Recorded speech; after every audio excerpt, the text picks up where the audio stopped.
There are fears the escalating tension between Russia and Ukraine will result in the worst war since the beginning of the century. Moscow has landed a three-pronged attack, unleashing airstrikes in cities and military bases in Ukraine as Kiev fires back, and it's calling for international help while its civilians try to flee. But for the Nigerian community desperate to return home, many are being forced to find shelter in the basement of buildings. This as the Nigerian government offers little support for their safe return.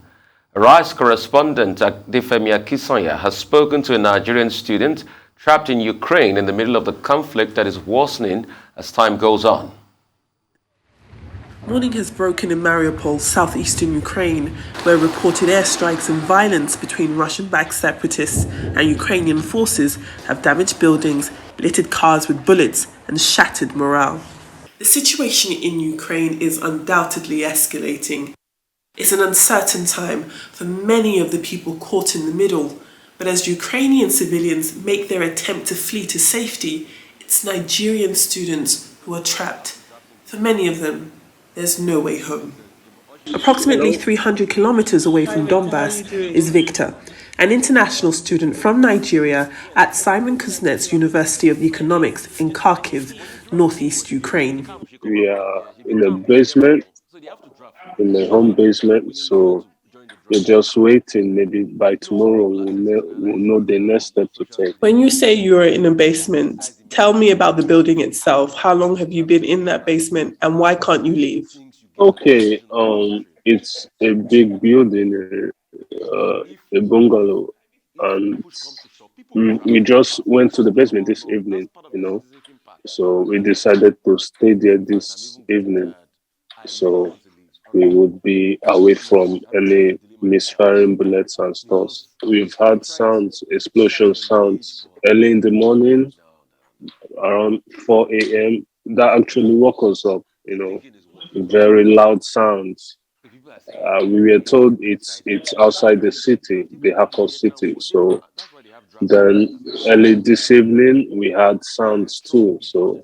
And how long are you staying there till? And do you have any supplies, food, water, an ability to change your clothes? Yeah. We have those. We actually went out this evening to get some foodstuffs and water for ourselves. And yeah, we have those. The plan, I don't know. We are just hoping we would get an evacuation plan by tomorrow, because today we tried and the borders were closed. The Hakov borders we are closed, no going in, no coming out and stuff. So we decided to retire to our home and stay together, On Thursday, the Nigerian embassy in Ukraine urged its nationals to be responsible for their personal security and safety, and advised them to privately arrange their own relocation to a safe place. How did that make you feel hearing that? I don't know if I should say I'm not surprised, because actually I never expected the Nigerian government to do anything. Like, how it is. I have to be blunt here. So I would just say I'm not surprised, but I just hope they act normal. I just hope they do something about it, because there are a lot of people out there stranded. I'm telling you, like Nigerian international students here stranded, like those living in the school dormitory, where they are told to evacuate from the school dormitory by the school, so they need somewhere to stay. And some of them might just stay down in the metro on the ground, just stay there. So I just hope the Nigerian government will do something about it. The Nigerian House of Representatives has offered to fund the evacuation of Nigerians in Ukraine. Yusuf Baba, the chairman of the House of Representatives Committee on Foreign Affairs, is expected to arrive in Ukraine on Friday. Meanwhile, the official position in Russia is that there's an ongoing special operation in eastern Ukraine to support the separatists there. But the reality for many is far more serious. Much like the vast majority of civilians, Nigerian students like Victor say they want peace, but there's very little to be found in Ukraine, where war is far from over. Adefemi Akinsanya, Arise News. This is a sad one to know. It really is. And I do really despair that the student that Adefemi spoke to, Victor, did not expect anything from Nigeria, his country, and he was not disappointed. That is so shameful. Since the 26th of January, the Nigerian consulate has been advising Nigerians in the Ukraine to take their individual and collective security seriously. But your country does not take your individual and collective security seriously. As usual, it's up to us. We are providing our own security here, providing our own electricity, providing our own water. In Ukraine now, Nigerian students have been asked to provide their own security. It is really disgraceful.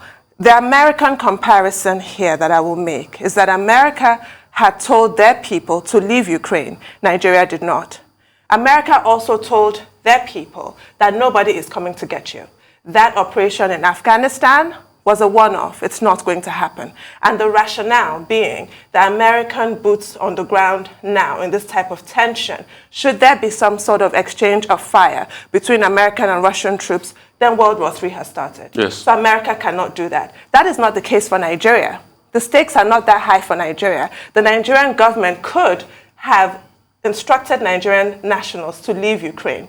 Those who decided against it will at least know that their government instructed them to leave. I'm also aware that even after America's consulate asked American citizens to leave, they've been emailing them daily. What is the situation with Nigerians? Beyond being told, you're on your own, don't travel here, there, and everywhere, keep your ID with you at all times.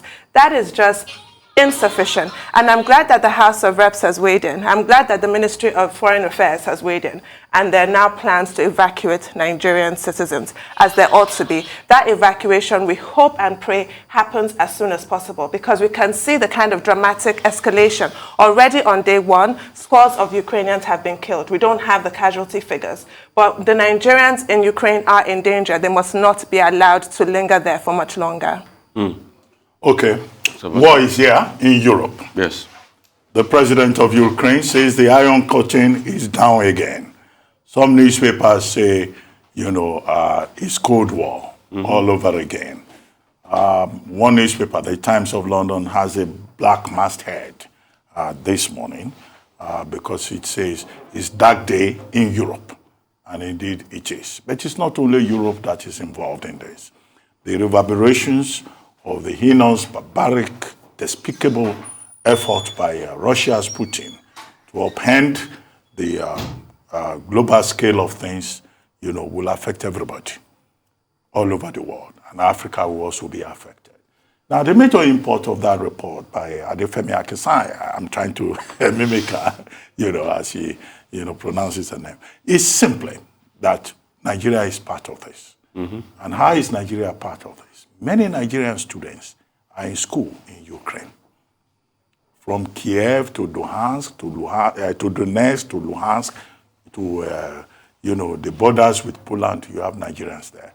Because those Nigerians, who go there for specific things, computer engineering, medicine and all of that, they go there. We have a large population there. And I'm surprised that the embassy has not even been able to put a figure to it. There's a large population. Europe's third largest church is manned by a Nigerian. Yes. In Ukraine. Yes. In Kiev. Adelaja. Pastor Sunday Adelaja. Yes. And he was on Twitter, trying to give a report of how dire the situation has become, right? So Nigeria is so present in Ukraine that we even have Europe's third largest church in Ukraine.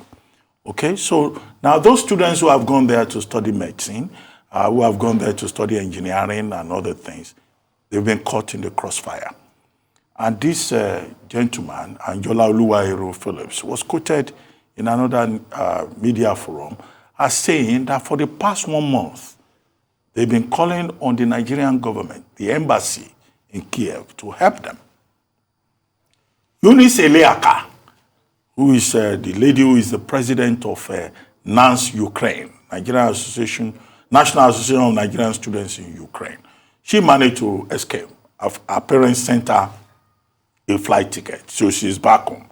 Now she has authored an SOS message to President Muhammadu Buhari to say the president should please help them and get Nigerians who are stranded in Ukraine out of the place. So we're all affected about this crisis that Putin has caused, in that part of Europe. Now, the Nigerian government suddenly woke up yesterday.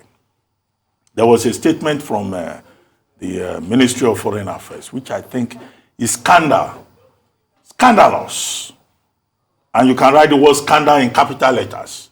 The opening line there is that the Federal Ministry of Foreign Affairs has received with surprise, hello, that there is an invasion in Ukraine where Nigeria as a country is receiving it with surprise. Look, before that copy was written, 12 other countries had pulled out their citizens from Ukraine. India set up a post in Poland and moved the citizens, to its embassy in Poland, assisted its students, because there are also many Indian students in Poland. No, Nigeria had to express surprise after the invasion of different parts of the country. And to add salt to the injury, the embassy in Kiev issued a statement.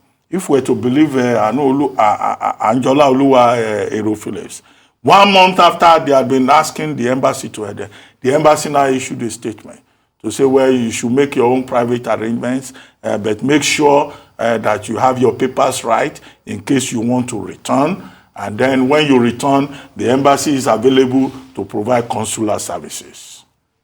Okay? So what happened to citizen diplomacy, which is supposed to be part of the major pillars of Nigeria's foreign policy process? We just abandoned those Nigerians in Ukraine. Now, yesterday, the House of Reps woke up.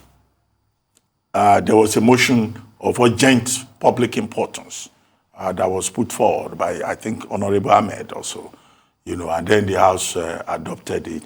And the Speaker gave the directive that two of the honorable members, the chairman of the committee of the House Committee on Foreign Affairs and another honorable member, should leave for Ukraine today, and that they should do whatever they can do to bring back Nigerian students, and that the House of Representatives is ready to bear the cost. Well, I like the concern that has been expressed by the House of Representatives, but where were they, all these days, with the rest of the world trying to protect their citizens? So Nigeria is just waking up after they've started bombing. Who is going to evacuate Nigerian students now?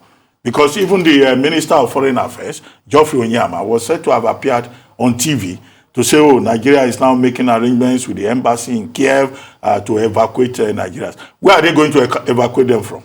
In the last 48 hours, all the major airports in that country have been bombed. Yeah. All the facilities have been taken out. Yeah. So, in fact, the most surprising thing was the statement in the press release by the Minister of Foreign Affairs that, once the airports are open, the Nigerian government will make an effort to evacuate the Nigerian nationals. Who knows when the airports in Ukraine will be open? And now, on top of all of that, we now hear that Ukraine has said there's martial law in place, there's a state of emergency in place, and anybody between the ages of 18 and 60 cannot leave the country. Yeah. If I know our compatriots very well, some of them, maybe for reasons of being able to manage school fees, may have taken Ukrainian it's not impossible. Citizenship, yes. Since we have dual citizenship in Nigeria. Yes. So those ones, they are stuck there. And what it means simply is that we did not act on time. But the other Nigerians that are still there, who can still escape, the only way they can escape is by road.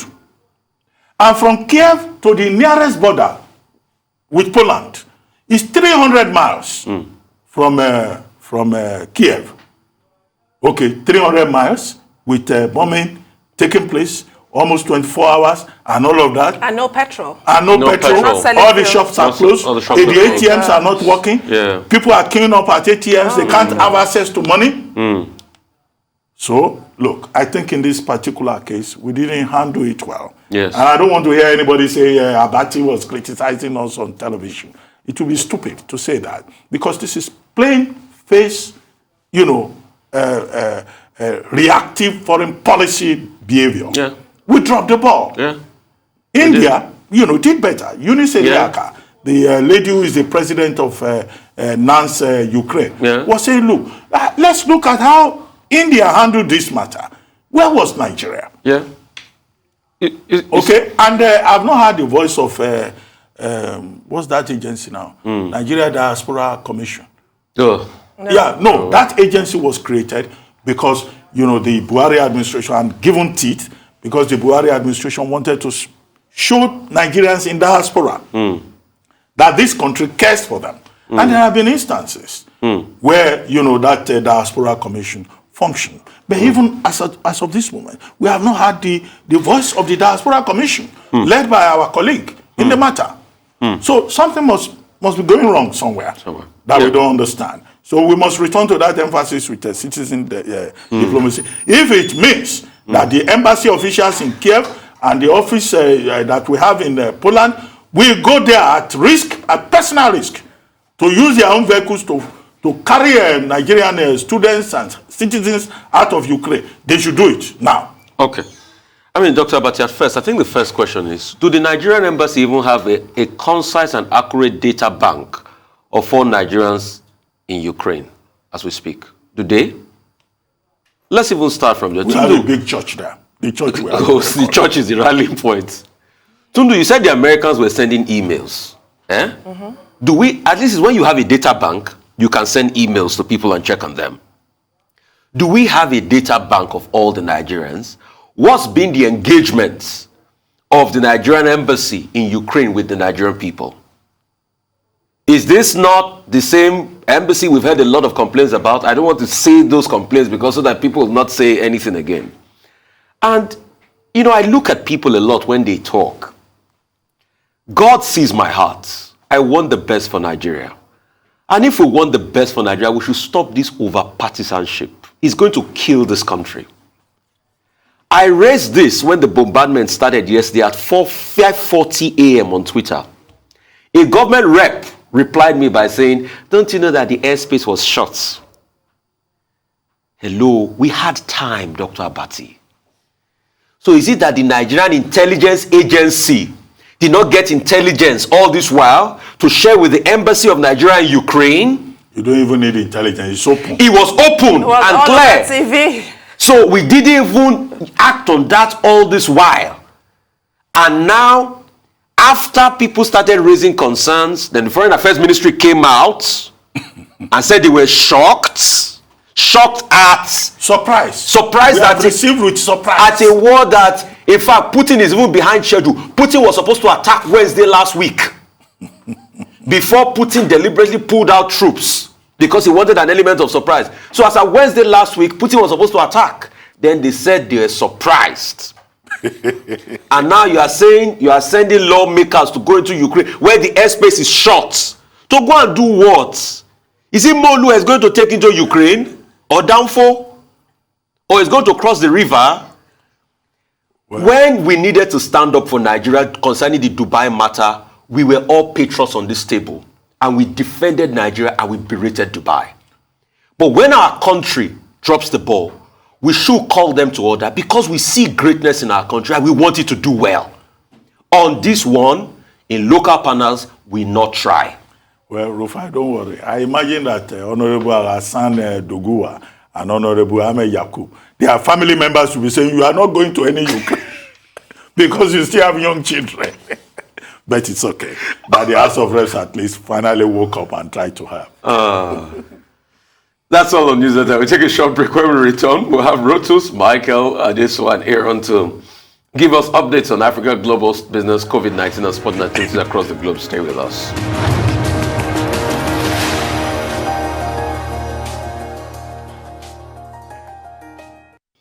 Welcome back to the morning show here on Arise News. Our dependable Rotus Adiri is here to give us an African business update.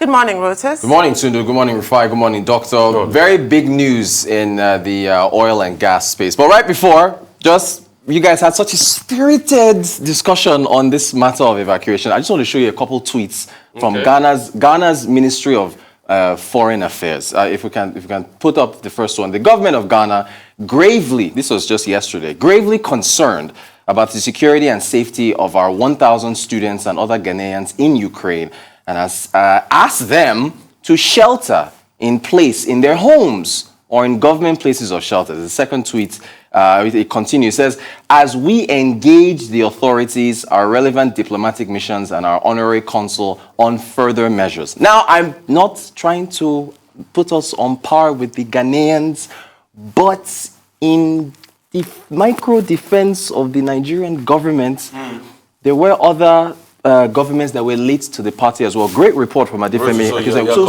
Now with Ghana, I'm not comparing with Ghana. What I'm saying, well, football, jollof rice. Yeah. But no, but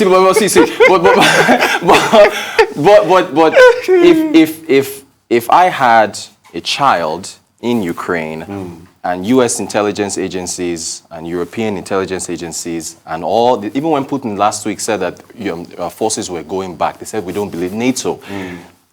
You kind of want to be proactive before you even wait for your government to do anything at all, in the interest of safety. Rotus. That's why when I was making the comment, I asked what happened to the Nigerian intelligence agency.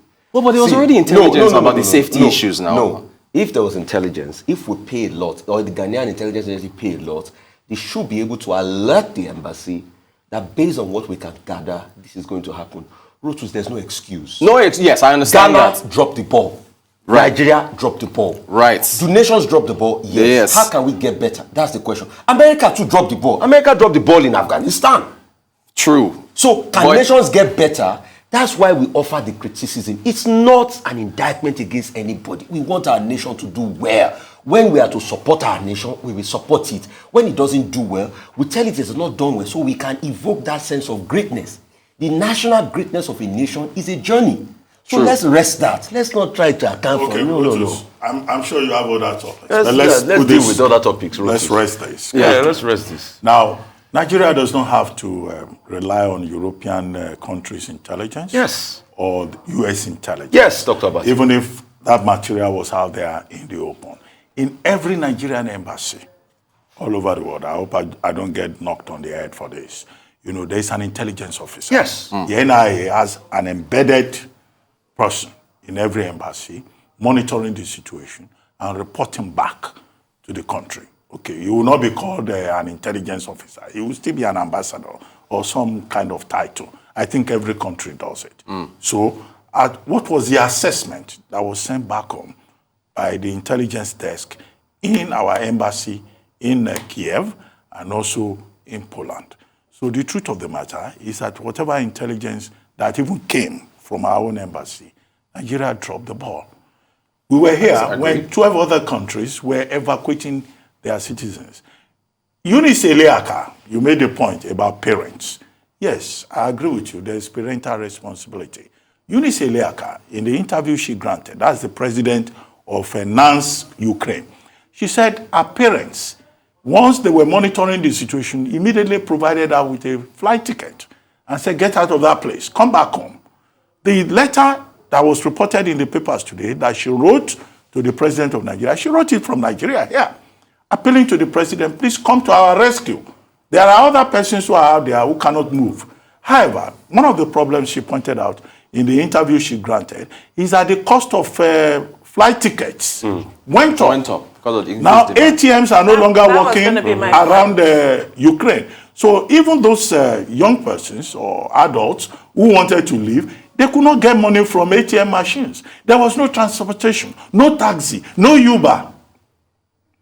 So even if we want to evacuate our people now, where are we going to get the transportation from? Maybe we'll need to take vehicles from Poland into Ukraine to evacuate those that we can evacuate. But for the Nigerian embassy to say you are on your own, and then 24 hours later for the Nigerian foreign minister Minister of Foreign Affairs to say, oh, we are going to help. I mean, that contradiction, I don't understand it. And some of these people who write statements for these foreign ministry departments, they've got to be sensitive. How can you come and say, we have received with surprise? Where did they receive the news from? From Putin? Directly from Vladimir Putin? That was pretty bad. That was pretty bad. I just think that the onus is constantly, as you said, on parents and on individuals. I'm going to turn that JFK quote on its head and ask what your country actually does for you. Nada. What is the value of a Nigerian life? Even the way we are being killed here in Nigeria, like chickens. Nobody seems to care about Nigerians, especially not Nigerians. That is really the issue here. And at no point was the proper advice given to Nigerians in Ukraine, saying leave the country if you can. And not everybody has that luxury of being able to summon that money for a ticket. If you can, lucky for you. What about the others? They get left behind to die. And I'm thinking, I don't really want to be alarmist here, but you know, the Second Chechenian War, in which Putin announced himself on the world stage as Prime Minister of Russia then, in the bloodiest fashion, is what I'm thinking of right now. And we have Nigerians stuck there. This is a complete disaster. Again, and great don't report compare us from with Ghana. Ghana has 1,000 students. We have in more. Ukraine. We have more. In chemical engineering, in computer science, in medicine, we have more. And we have a church there. I said that before you came. The third largest church in Europe is pastored by a Nigerian in Ukraine, in Kiev. Even the former mayor of Kiev was a member of that church. Yes. Worshipping with Nigerians every Sunday. Sunday Lalari is very influential in Ukraine. Again, great report there from Adefemi Akinsai. All right, oil and gas, very quickly. Big news, Seplat Energy PLC has acquired Mobil Production Unlimited assets from ExxonMobil, which is a division of ExxonMobil. Let's quickly take a look at the details of the deal here. So it's worth, if we put up those details here we go. So worth $1.2 billion is what they've acquired. Up to $300 million in contingent consideration. This is just extras, working capital, just to smooth over the deal. If we look at the assets of MP and NU, which it should be unlimited actually, 40%, they're selling their 40% stake in the following operating mining licenses, OML 67, 68, 70, and 104. The Kwa Ibo terminal, one of the biggest export terminals in Nigeria. Now, by the way, that 40% stake, the other 60% is held by the NNPC, and then a 51% interest in the Bonny River terminal. Now, important there at the bottom of your screen, does not include deep water assets. So with all the talk of the oil majors exiting Nigeria, this is still onshore. The deep water assets are still very much under the control of the oil majors. It's a big news for Seplat, big news for indigenous players in the nation being able to acquire these assets. But of course, there are the safety concerns. Arise TV very, very heavily covered what happened in Bayelsa State with the ITO, in the Nembe Creek on the Santa Barbara area in Bayelsa. Viteme George was on top of that matter for quite a while. So there's the environmental concerns as to whether or not the indigenous players, when they acquire assets, by the way, ITO acquired that wellhead that burst from Shell, just for context. So as Seplat acquires these assets from ExxonMobil, environmentalists want to make sure that, because of the damage in the past from other spills and so on, that it can be properly managed. There's also the matter of financing as to whether or not that can be handled properly. But,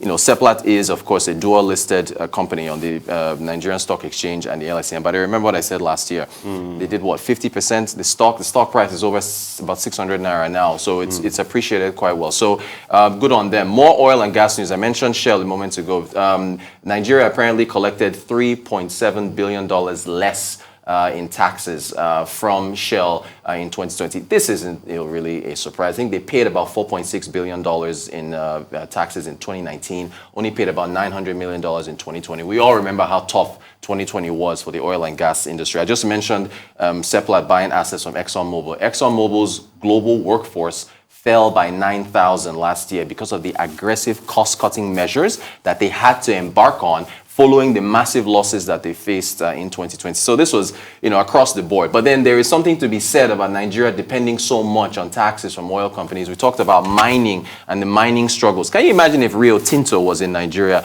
and how much taxes would be earning from there? So there's a whole lot of that to be considered.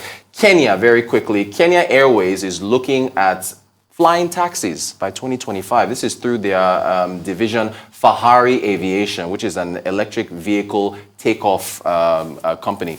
And, well, Some would say, should do flying taxis be your priority in Africa when you don't have power and all these other things? But it's a division of the company, reduces traffic. We'll see how things work out. I think they're working on a prototype. And then in South Africa, this barely 24 hours after the budget was read out, where they talked about their revenue challenges, they've declared war on cable thieves. From the railways to the telcos, billions of rand are lost every year. And there's a spillover effect on the South African economy with respect to theft. And we've seen this here in Nigeria. And to link this with oil and gas, when we were talking about the complaints, Nigeria not being, Tumi Priscilla saying that Nigeria not being able to make enough money from oil exports, even though oil prices are north of $100. Theft is one of the biggest issues that we're facing here as far as oil and gas is concerned, but also cable as well. So when you think about the losses that are piling up, the South African government, their pockets are tight right now looking for revenue. So they are going after these cable thieves in order to recoup some of that money back. Well, I support any clampdown on economic saboteurs. They Indeed. do need to be treated like the criminals that they are. Absolutely. Yeah. So it's very important that you do And that. poverty is no excuse for economic sabotage. Right. Yeah. It's important that the South Africans have been able to calculate how much they lose. You know, Telcom, Tescom, and the railway lines, institutions, you know, what they lose in terms of theft of cables and even overhead wires. About 7 billion rand per annum. Put together over 150 billion rand cumulatively in terms of knock-on effect. In Nigeria here, do we even have the capacity or have we even made the attempt to calculate how much we're losing? Cables are stolen, rail lines are not safe. Is it not the other day somewhere around Sapele that they were removing rail bars? Right. Something that this administration has tried to prioritize and make possible for Nigerians to travel from Abuja to Kaduna, to travel from Lagos to Ibadan, at very cheap rates. And then you have some economic saboteurs who will go there and remove the things. What is it that Nigerians don't steal? Even the bridges. Go on Third Mainland Bridge. They've stolen substantial portions of the rail there. The government once put street lights on that Third Mainland Bridge, and also in other parts. Nigerians will carry ladder, they will remove the lights. Have you not seen very cynical people who will even carry a stone and they will throw it at the light for no reason? So, we have to be more vigilant also here in Nigeria. So it's good you cited the example of South Africa, but we have to be more vigilant here. Because we have a more serious problem with regard to not just oil theft, also cable theft. Pretty huge. To the disadvantage of everybody. And yet we have a body called civil defense, whose original purpose is to protect public infrastructure. But does civil defense, does it have the capacity? They said that at a point they were going to do street cameras in some states. People will just go there and remove the camera. So there must be something wrong with the average Nigerian. No, I don't know whether it's anger or just hatred of progress. It's jobs. For me, I think you said the policy is no excuse, but it's jobs. It's the unemployment rate. It's people trying to survive. It's terrible. Another thing, wasn't it the civil defense that was supposed to protect public that was caught in bunkering? Guguru defense, they call them. That was caught in bunkering in Port I Harcourt. remember that. With that face-off with the police officers. But as for flying taxis in Kenya, 2025. Okay. Yes, they've been achieved, the future in the present. Yeah. Flying taxis, they say it's a vertical takeoff landing system to diversify, the resources, the revenue of KQ, which is what Kenya Airways is called. Yes. Okay. Do they have the charging points for those flying objects in the air? Because power is a problem in Kenya. Right. It's one thing to say, there is a bank congestion. I will want to help people to move from Jomo Kenyatta International Airport and reduce a 1 hour plus journey to maybe about 6 minutes. It's fine in terms of ambition. But do they have enough charging points? Even in the UK, the stakeholders are asking for more charging points for electric cars. Yeah. Not enough. Not to talk of Kenya, where there is no regular power supply. Right. I hope nobody will come and talk about electric flying taxis in Nigeria. Because if there is no charging point, you will drop from the air. But what all of this tells us is that technology is driving innovation and ambitions at national levels. Indeed. Well, thank you so much, Rotis. Thank you. Moving on now to more business update. Michael Wilson joins us. Interesting, you were talking about the theft of wire and so on as far as the railways is concerned. You know, the irony is, of course, the people stealing this just do damage to themselves and people who just really want to get to work on a train. No trains running from here into the centre of Cape Town because of all that. Anyway, that's that. As far as the markets are concerned, globally, there was a bit of relief yesterday, a huge rebound as far as Wall Street's concerned, and that sort of echoed across Asia Pacific. Shares mostly rose. Japan's Nikkei up 1.5%. Elsewhere, South Korea up marginally as well. Shanghai gained about 0.5%. Alibaba shares slipped. Now, this is a story from yesterday, but I thought it's worth bringing to your attention. Alibaba being the big e-commerce operation based in China, 10% revenue growth, but that disappointed a lot of people. I would have thought 10% is not too bad, basically, given that China this straddled the Singles Day holiday, but the amount of consumption, the consumer consumption in China is falling. I don't think they're doing too badly, but that's certainly not what the markets felt, and the share price suffered as a result. So to the United States, and I did say there was a massive rebound yesterday on share. No particular reason. I mean, it may be that people are getting a bit sanguine about what's going on in Russia and Ukraine and the increase in military action. I mean, I don't think the people in Ukraine are, and I don't think the rest of the world is, but the markets, of course, work in different kind of ways. Joe Biden, the US president, has vowed wider sanctions on Russia to try to cut it off from the global economy. It will also introduce a new wave of sanctions, and one of them is the state-owned VTB bank. Now, this would be quite a big thing to actually get in the way of. Then the White House has also authorized additional troops to be sent to the region. The world's largest chip maker, which is Taiwan Semiconductor, has said that it will comply with its pledge full support to US sanctions as well. So that's helping cut Russia off from those kind of supplies. And Japan's top steel maker, which is Nippon Steel, has moved away from Russia and Ukraine and is now looking to Australia and Brazil to source its supply, because whatever you think and whatever we think, industry goes on. The SEC is reportedly probing Tesla CEO Elon Musk and his brother about some recent stock sales. The thought is that they may have been using, this is alleged, it's nothing happens yet, and it's only reported that the SEC is doing this, but they're under investigation about some of their share stuff. Here's something for you. I don't know how you feel about this, but there's a company called Beyond Meat, plant-based meat. Yeah, I know it sounds crazy, doesn't it? Why don't you just have meat or just go vegetarian? But this is plant-based meat. And even though this company, and I bring it to your attention because this is a bit of a fad, about a year ago, they were getting increased distribution through McDonald's, through Pizza Hut and KFC. But some people in the United States, even in the United States, are saying, you know, this is a bit of an overpriced obsession by people, an expensive luxury. And the fact is that once people try it, they don't necessarily want to try it for a second time. Let's go back to sanctions, and the EU is backing what they describe as massive and targeted sanctions, and they're stopping Russian nationals, for example, for making big deposits in EU banks. They're stopping aircraft sales. They're stopping jet part sales, and they're also blocking equipment for anything to do with Russia refinery modifications and modernizations as well. Alongside that, the UK Prime Minister yesterday announced to the House of Commons further sanctions as well.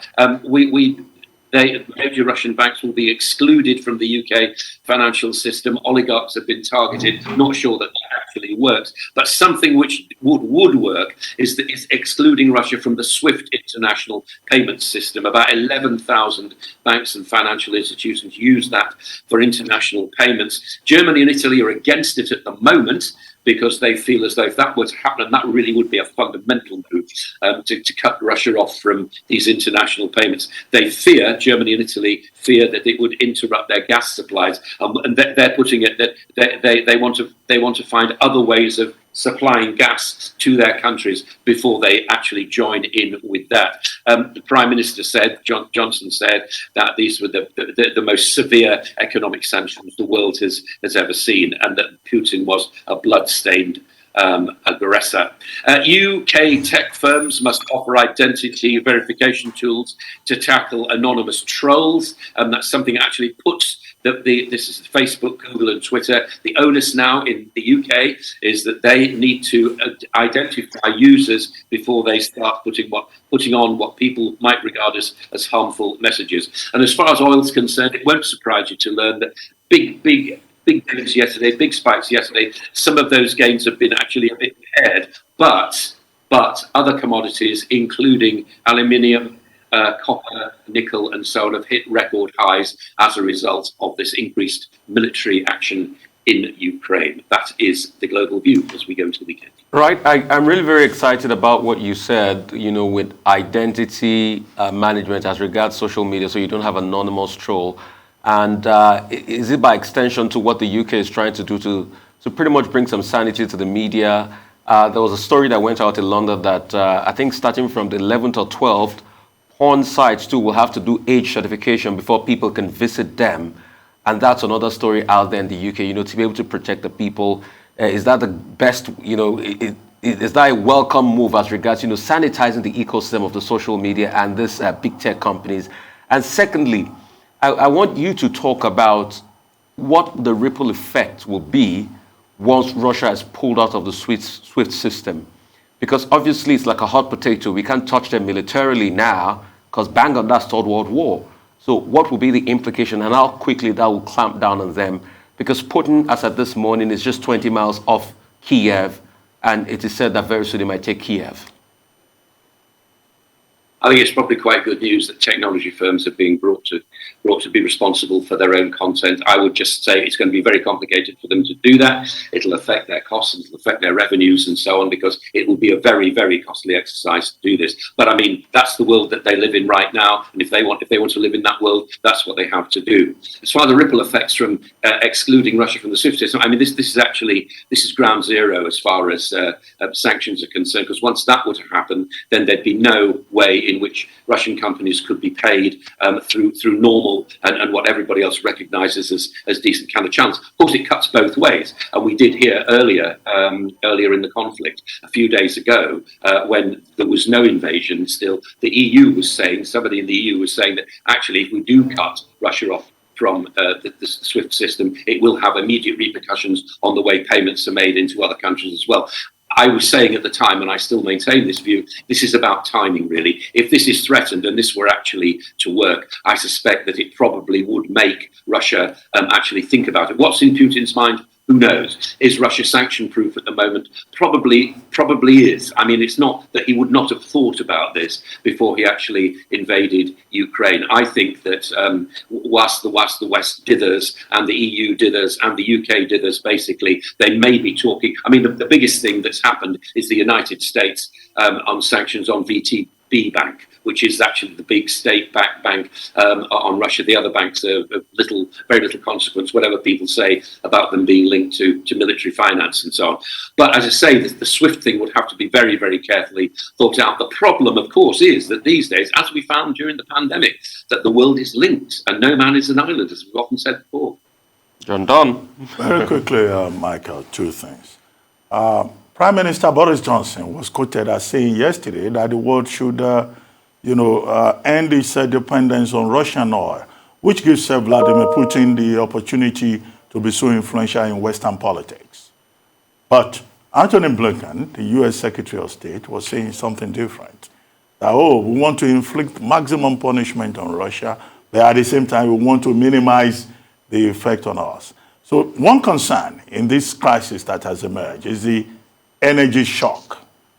Can the West and its allies, the U.S. and its allies, afford, to stop buying, fuel and gas from Russia? Because that's part of the calculus. And then there has been this talk in Parliament that Roman Abramovich and Usmanov, who has both Russian billionaires who have connections with Putin, should be included in the list of oligarchs that the UK is targeting. But it looks like Downing Street is very reluctant to go that way, to take Chelsea away from Abramovich or seize his over £500 million home And there's a Labour MP, Chris Bryant, who is saying, well, that's one thing to do, to get to hit the Russians. How about that, a strategy in this conflict? If Roman Abramovich were to be targeted, then the Chelsea football players would not get their wages, and that wouldn't go down very well. Or perhaps they would say, well, this is what we're doing to support it. We play without wages. Do you think they would actually do that? I don't think they would. I think Mr. Abramovich probably has thought this through. He will have spoken to Putin, no doubt, as they know each other, and it will all be fine. The oligarchs really are not the problem. The thing is, I still feel as though this ground zero, this swift intervention, would be the thing to actually make Russia, and I mean, it's not a democracy, but it would make people there think, and certainly the bank and businesses worry about what was going on. We haven't actually heard what the Russians themselves actually feel about this action yet, and I don't know whether we will. I suspect that over the weekend, there'll be a lot of newspapers, not just a lot of articles, a lot of journalists searching for A, where do we go from here? What are the options? And B, what are the thoughts at home of what Putin's actually doing abroad? Because this is for home consumption. There's no question about that. And as far as the energy shock's concerned, yes, of course. As I was saying, the idea of the $100 a barrel of oil and it increasing maybe to $120 sounds good for producers, but it won't, because what it'll do is it'll increase the amount of dependency that the world places on the United States and its shale industry, which will become profitable with oil at these kind of prices. There's a lot of maintenance that they need to do. They've been reporting this for weeks. Now, with oil at this kind of price, it will allow them to do it. So the world will balance. Whether or not Russia wants to move back from being a major oil producer, I suspect it probably doesn't. But the world will move on. I did say earlier in my report that, for example, steel manufacture, Nippon Steel, which is the largest steel manufacturer in the world, has just turned away from Russia and Ukraine and said, okay, we're going to source our iron ore pellets from somewhere else. That's what will happen with oil too.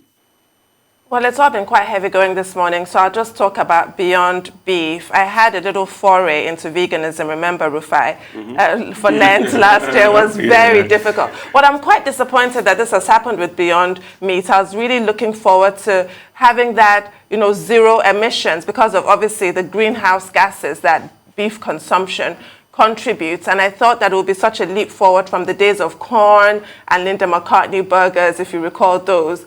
But is it to do with COVID-19, as the company is saying, that people are looking towards more comfort foods and have sort of shelved health concerns for now? Do you think that there might be some kind of rebound down the line? What's a comfort food? I mean, if you want to come to South Africa and see what they have as comfort food, it's really nice, and it doesn't matter what time of year it is. This place exists on comfort food, and I'm sure that comfort food actually is part of the Nigerian menu as well. It's certainly part of our menu at home when it gets cold and so on. Are people moving away from Beyond Meat? Well, I mean, I don't know. I've never tried one. All I'm saying is that the company itself is saying that some people try it and they don't necessarily return to it. All in favour of vegetarianism, provided that the rest of the world doesn't go hungry. But if it does, then I'm not in favour of vegetarianism, and I would support a mixed diet which helps everybody. Thank you, Mr. Wilson. Okay. Thank you so much. Breakfast is served. All right, for updates on COVID-19 pandemic, Adesu Amara is here with us. Adesu, great to have you. Good morning, Rufai. Good morning, Tundu, and good morning, Dr. Bati. It's great to be here again. Well, it's day 2 of the Russian invasion of Ukraine, and refugees from Ukraine have started arriving in neighboring countries. Well, in Slovakia, to be precise, the government has lifted all coronavirus restrictions from refugees coming in from Ukraine, and it says it's willing to lift more restrictions and open more borders if necessary. A mix of war and the pandemic isn't a good one. Slovakia was meant to lift most of its COVID-19 restrictions in about a month, but it has decided to do that so early now to allow Ukrainians who are fleeing Russia's invasion of their country to come in without those protocols being observed. Well, let's take a look at the Johns Hopkins tally of the pandemic the last time this week. 431 million infections, over 5.9 million deaths, and at least 10.4 billion vaccine doses have now been administered. Here in Nigeria, 34 new infections and no COVID-19 related deaths were reported in the last 24 hours from just 3 states. And that latest tally has now brought the total infections in Nigeria to 254,428. Although the Nigerian government has not officially lifted COVID-19 curbs, citizens and most businesses seem to have returned to pre-pandemic behaviors across the country. A look at the data released by the NPHCDA on vaccination in Nigeria against COVID-19. Well, it says in the last 2 months, Kano State has improved its first dose performance by moving from 15th position to the 6th in the country.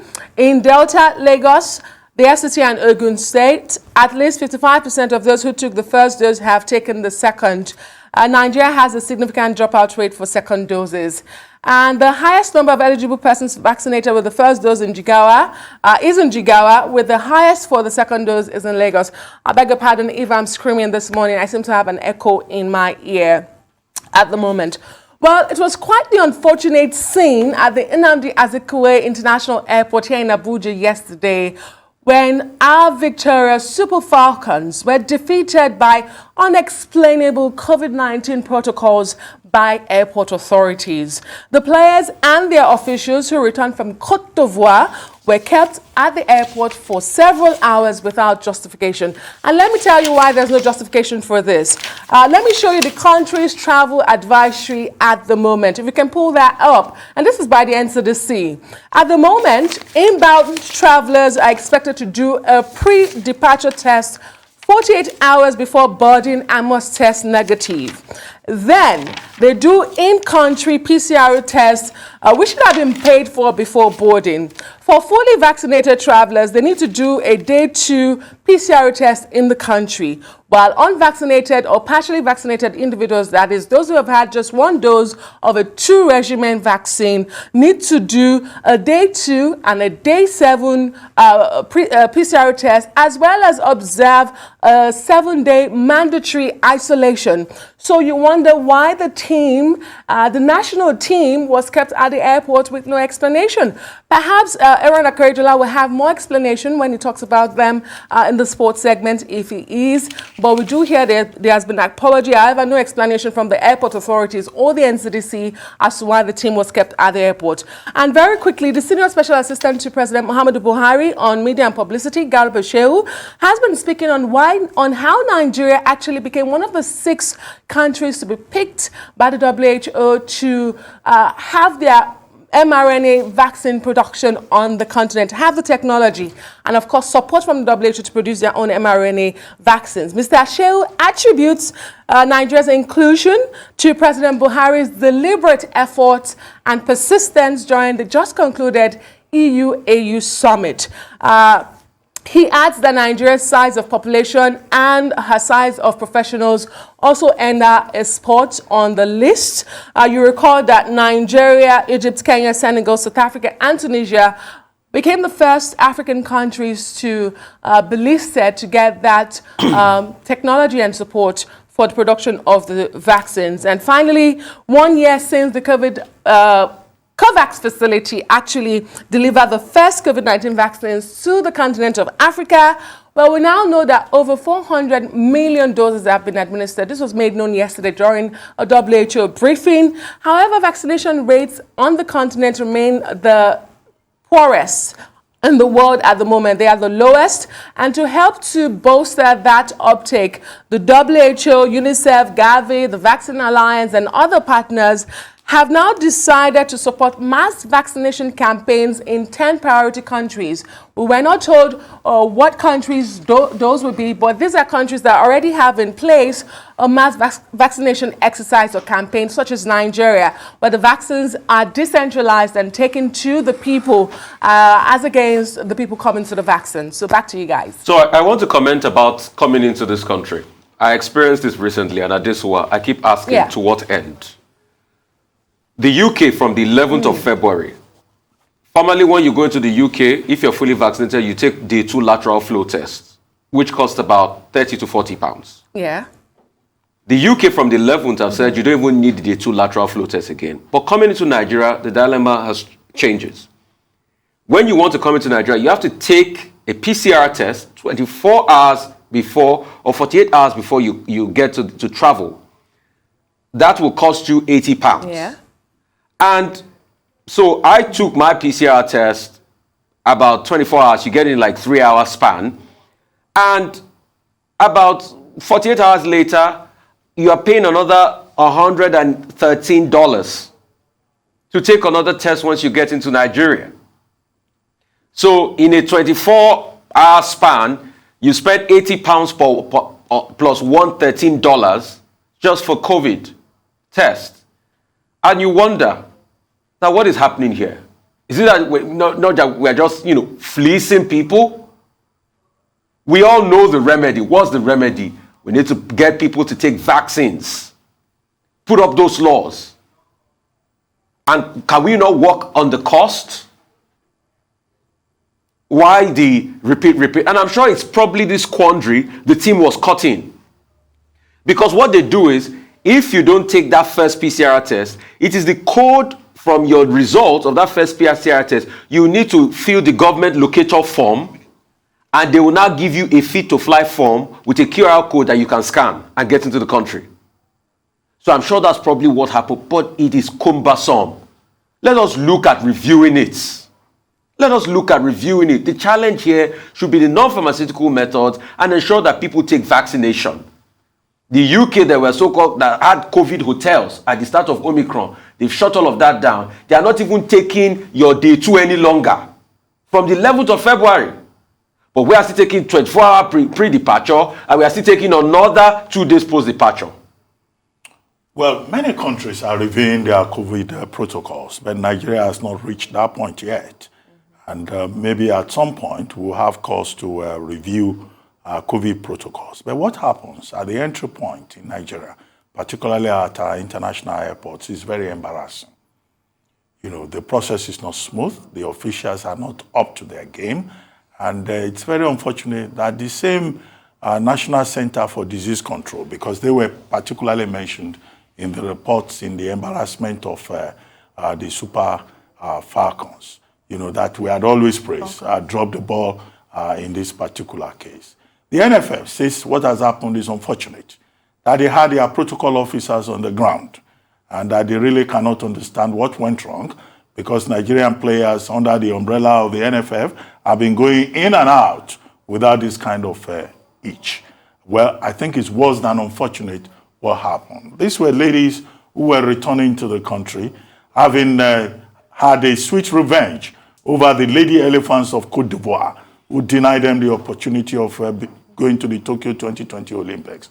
And they have just done the country proud, qualifying for the Women African Cup of Nations coming up in Morocco later this year, only to return to their country to be treated so shabbily. And you saw that lady on the floor who said she was ill and she was, crying and all of that shouting. That's not how you receive champions. The Super Falcons, 9-time champions in Africa, they consistently continue to do Nigeria proud. Even if the issue is about taking a PCR test, they could have been given priority. They could have been treated differently, and the whole thing could have been very smooth. I think Nigeria needs to learn from other examples. If you go to Accra, Ghana, PCR testing at the airport is not as chaotic as this. They do it, the process is very smooth. And what happened at that airport in Lagos, or was it in Abuja, is an indication of the fact that many Nigerians will seem to be vindicated that the Nigerian authorities are just more interested in money, yes, rather than in COVID testing. So that's where the problem is. And I hope that both the airport authorities and also the NCDC or whatever authority is involved in this will deem it necessary to apologize to the Super Falcons. Nobody is above the law, but the protocol itself is untidy. That is the problem. It's the Falcons now. It is an example of what ordinary Nigerians go through when they try to come into the country. Now, as for that other matter about Africa, yes. I mean, Africa, yes, is the least in terms of, positivity rate in the world. But out of 680 million doses that Africa has received, the COVAX Alliance has done very well in providing up to about 400 million doses. But the challenge is the vaccine uptake, which has been very low. Maybe about 18 countries have not even done up to 10% vaccination. So it is important that this mass vaccination campaign is pursued by the WHO, the Gavi Alliance, and all the partners in that arrangement. And they've had examples, pilot examples, in Kenya and in Guinea-Bissau, where within a space of 2 weeks, the vaccination rate tripled. And in Nigeria here, we have Scales 2.0 COVID strategy, which Minister Haniri announced the other day, and we hope that that also will yield very positive results in Nigeria. Thank you, Adesua.